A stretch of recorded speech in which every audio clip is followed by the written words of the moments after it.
This is an Arizona's Family News Update. Good Thursday to you. I'm Olivia Fierro with the latest stories we're following out of the Arizona's Family newsroom. Beginning with, we've just learned the name of a woman who died in a head-on car crash overnight. Phoenix police say 48-year-old Heidi Huff was the one driving on 43rd Avenue when she crossed over the center line, drove into traffic, hitting a 21-year-old driver behind the wheel of another car. That driver was seriously injured but did survive.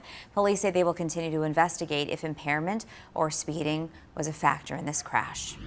Combs High School in the Santan Valley sending students back home for virtual learning. That's because several people tested positive for coronavirus. They say it's out of an abundance of caution. The school will be closing through October 27. And speaking of COVID, Democratic vice presidential nominee Senator Kamala Harris has canceled her campaign travel and delayed in-person events at least until Monday.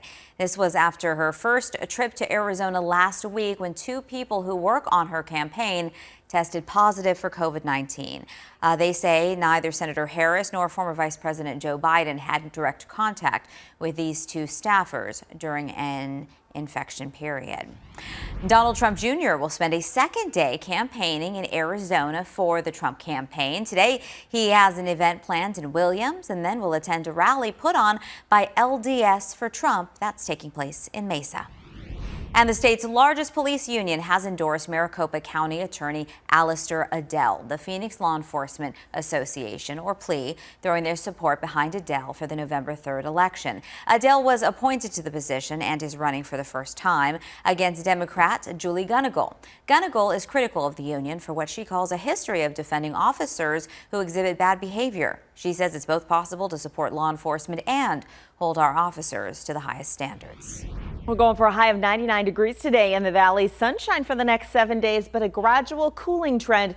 Starting on Sunday, we'll be at 97 by then. Should drop to the low 90s by the middle of next week.